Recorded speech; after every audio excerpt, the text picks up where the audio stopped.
Telangana assembly budget సమావేశాలు కాసేపట్లో ప్రారంభం కానున్నాయి. ఇవాళ రెండవ రోజు అసెంబ్లీలో గవర్నర్ ప్రసంగానికి ధన్యవాద తీర్మానంపైన చర్చ జరగనుంది. గవర్నర్ ప్రసంగానికి ధన్యవాదాలు తెలిపే తీర్మానాన్ని ప్రభుత్వ విప్ ఆది శ్రీనివాస్ ప్రవేశపెట్టనున్నారు. మరోవైపు గవర్నర్ ప్రసంగాన్ని బీఆర్ఎస్ తప్పుపట్టింది. గవర్నర్ ప్రసంగం పూర్తిగా కాంగ్రెస్ కార్యకర్త మాట్లాడినట్టుగా ఉందన్నారు కేటీఆర్.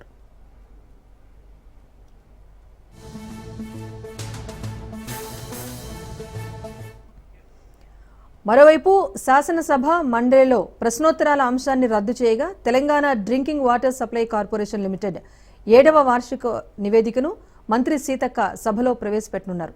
ఈ నెల 27 వరకు తెలంగాణ అసెంబ్లీ సమావేశాలు కొనసాగనుండగా 19వ తేదీన వార్షిక బడ్జెట్ ప్రవేశపెట్టనుంది ప్రభుత్వం. 14న హోలీ, 16న ఆదివారం అసెంబ్లీకి సెలవు దినాలుగా ప్రకటించారు.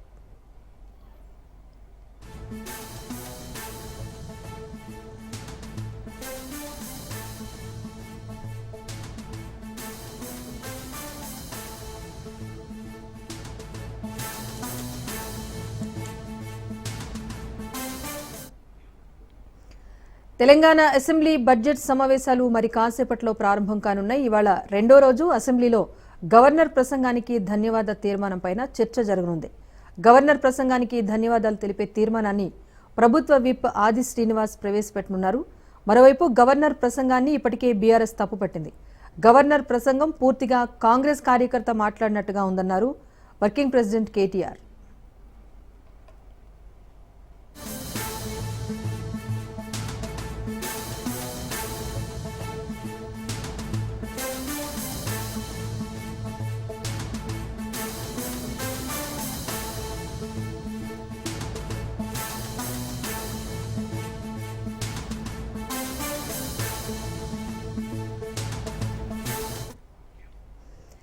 మరోవైపు శాసనసభ మండలిలో ప్రశ్నోత్తరాల అంశాన్ని రద్దు చేయగా Telangana drinking water supply corporation limited 7వ వార్షిక నివేదికను మంత్రి సీతక్క సభలో ప్రవేశపెట్టనున్నారు. కాగా ఈ నెల 27 వరకు తెలంగాణ అసెంబ్లీ సమావేశాలు కొనసాగనుండగా 19వ తేదీన వార్షిక బడ్జెట్ ప్రవేశపెట్టనుంది ప్రభుత్వం. 14న హోలీ, 16న ఆదివారం అసెంబ్లీకి సెలవు దినాలుగా ప్రకటించారు.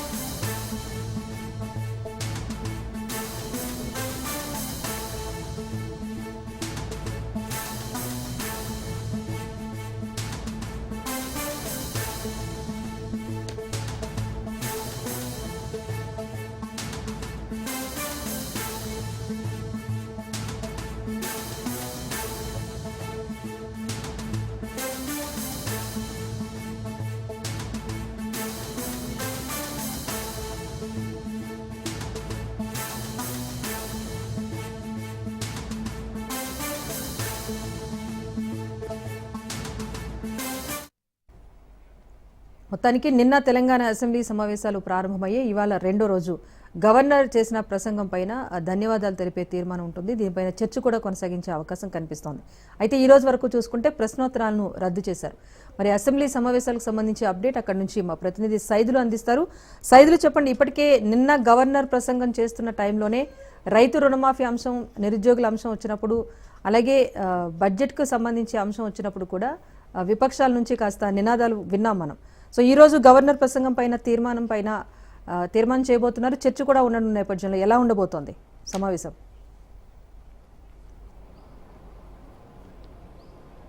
అరుణ్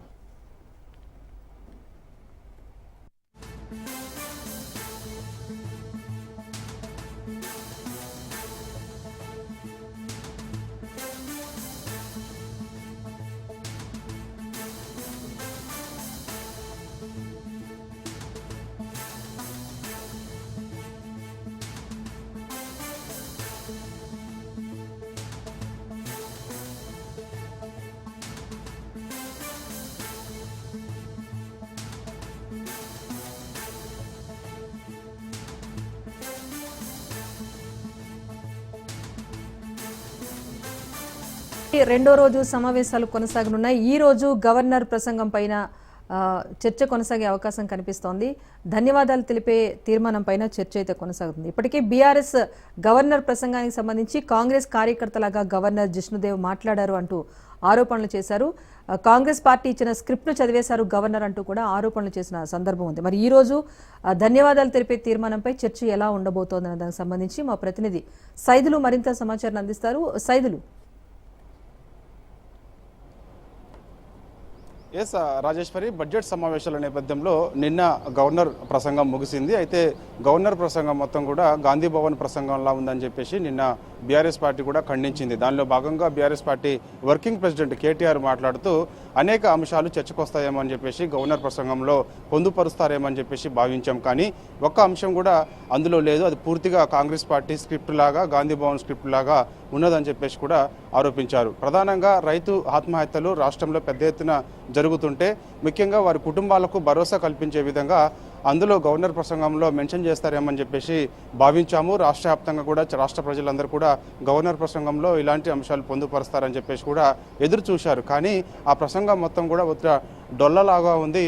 ఇటు డీజే అంటే పెళ్లిలో డీజే చెప్పుల్లాగా ఉన్నది. ఎప్పుడు గవర్నర్ ప్రసంగం కూడా కాంగ్రెస్ పార్టీ స్క్రిప్ట్ లాగానే మెన్షన్ చేసుకుంటూ కాంగ్రెస్ పార్టీకి అనుకూలంగానే రాస్తూ గవర్నర్ని కూడా తప్పుదోవ పట్టిస్తూ ఇలా మాట్లాడిపిస్తున్నారని చెప్పేసి కూడా ప్రధానంగా బీఆర్ఎస్ పార్టీ అయితే ఆరోపిస్తుంది. దానిలో భాగంగా నిన్న గవర్నర్ ప్రసంగం సంబంధించి ఈరోజు ఆయన దానిపైన కూడా చర్చించే అవకాశం ఉంది. గవర్నర్ ప్రసంగం మీద చర్చించే అవకాశం ఉంది. అదే ఈ సమయంలో బీఆర్ఎస్ పార్టీ కూడా కొంత అభ్యంతరాలు కూడా వ్యక్తం చేసే అవకాశం అయితే కనిపిస్తుంది. ఎందుకంటే నిన్న ఆల్రెడీ మీడియా సమావేశంలోనే అనేక అంశాలకు సంబంధించి రాష్ట్రంలో రైతు ఆత్మహత్యలు కానీ, అదేవిధంగా సాగునీరు తాగునీరు లేక రైతులు ఇబ్బంది పడుతున్నటువంటి అంశాలు కానీ, దాంతోపాటుగా ముఖ్యంగా నిరుద్యోగుల సమస్యలు కానీ, లేకపోతే వాళ్ళకి భరోసా కల్పించడం కానీ, మహిళలకు సంబంధించినటువంటి అంశాలు అందులో లేకపోవడం కానీ, వాళ్ళకి భరోసా కల్పించే అంశాలు లేకపోవడం కానీ, ఇలాంటి ఓవరాల్గా చూసుకుంటే మాత్రం ఏవి కూడా లేకుండా మొత్తం తప్పుదోవ పట్టించే విధంగా ఇటు కాంగ్రెస్ పార్టీ వ్యవహరించింది. కాబట్టి సో ఈరోజు ఆ గవర్నర్ ప్రసంగం సంబంధించి చర్చ ఉంటుంది. కాబట్టి చర్చలో భాగంగా మరొకసారి కూడా బీఆర్ఎస్ పార్టీ ఇలాంటి అంశాలు కూడా తెరపైకి తీసుకొచ్చే అవకాశం అయితే కనిపిస్తుంది. సో ఏదేమైనా సరే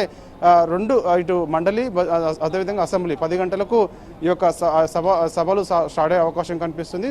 దానిలో భాగంగా మొదటిగా చూసుకుంటే మాత్రం ఖచ్చితంగా ఈ గవర్నర్ ప్రసంగం పైన తీర్మానం ప్రవేశపెట్టే అవకాశం కనిపిస్తుంది. ఎందుకంటే గవర్నర్ ప్రసంగానికి సంబంధించి చర్చలో భాగంగా ఇటు బీఆర్ఎస్ పార్టీ కూడా కొంత అభ్యంతరాలు కూడా చెప్పే అవకాశం అయితే కనిపిస్తుంది. సో దీనికి సంబంధించి మాత్రం మండలిలో కూడా అనేక అంశాలు ఈరోజు మండలిలో కూడా ఈ అంశాలపైన గవర్నర్ ప్రసంగం పైన చర్చించిన తర్వాత మండలిలో కూడా కొన్ని బీఆర్ఎస్ పార్టీ కొన్ని అంశాలు ముఖ్యంగా లేవనెత్తే అవకాశం అయితే కనిపిస్తుంది. ఎందుకంటే మండలిలో నిన్న ఆ బీఆర్ఎస్ పార్టీ మండలి సభ్యులు కూడా మాట్లాడుతూ అనేక అంశాలు మేము గవర్నర్ ప్రసంగంలో కాంగ్రెస్ పార్టీ అంటే ఇటు పొందుపరుస్తుందేమని చెప్పేసి కూడా భావించాం, కానీ ఎక్కడా కూడా ఇటు ప్రజలకు ఉపయోగపడే అంశాలు కూడా ఎక్కడా లేవు అని చెప్పేసి కూడా చెప్తున్నారు. కాబట్టి సో ఈరోజు కూడా కొంత సభ మాత్రం కొంత రసవత్తరంగా కూడా ఉండే అవకాశం అయితే కనిపిస్తుంది. ప్రధానంగా చూసుకుంటే మాత్రం ఈ యొక్క 10 గంటలకు ప్రారంభమయ్యే ఉభయ సభలకు సంబంధించి గవర్నర్ ప్రసంగం పైన తీర్మానం సంబంధించి చర్చించిన తర్వాత ఈ యొక్క పంచాయతీరాజ్ సంబంధించినటువంటి వాటర్ సప్లై అంటే ప్రతి గ్రామంలో కూడా సాగునీరుకు సంబంధించి అంశాలపైన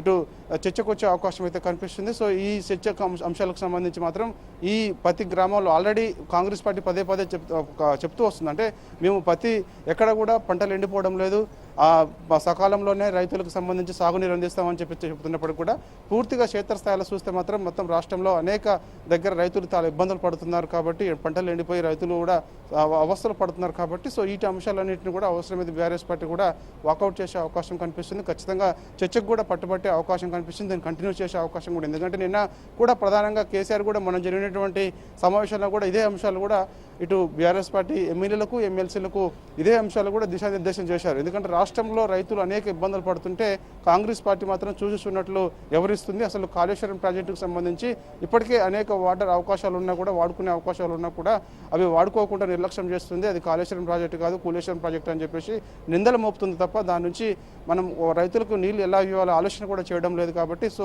ఇటు ఉత్తర తెలంగాణ కానీ దక్షిణ తెలంగాణ కానీ చూసుకుంటే మాత్రం మొత్తం రాష్ట్ర వ్యాప్తంగా కూడా చాలా ఇబ్బందులు అవస్థలు పడుతున్నారు రైతులనే అంశం పైన కూడా చర్చించే అవకాశం అయితే కనిపిస్తుంది. దానిలో భాగంగా ఖచ్చితంగా వాయిదాకు పట్టుబట్టి దానికి సంబంధించి రైతు ఆత్మహత్యలకు సంబంధించినటువంటి అంశాలు అనేక తెరపైకి కూడా వచ్చే అవకాశం ఉంది. ఎందుకంటే ఇప్పటికే చూసాము బీఆర్ఎస్ పార్టీ కూడా రాష్ట్ర వ్యాప్తంగా ఒక కమిటీ ఏర్పాటు చేసి వాళ్ళు రాష్ట్ర వ్యాప్త పర్యటన చేశారు. దాదాపుగా 480 మంది రైతులు ఆత్మహత్యలు చేసుకున్నారని చెప్పేసి కూడా చెప్పారు. కాబట్టి సో ఆ నివేదికకు సంబంధించి కూడా బీఆర్ఎస్ పార్టీలు అందులో సభలో మాట్లాడే అవకాశం అయితే కనిపిస్తుంది.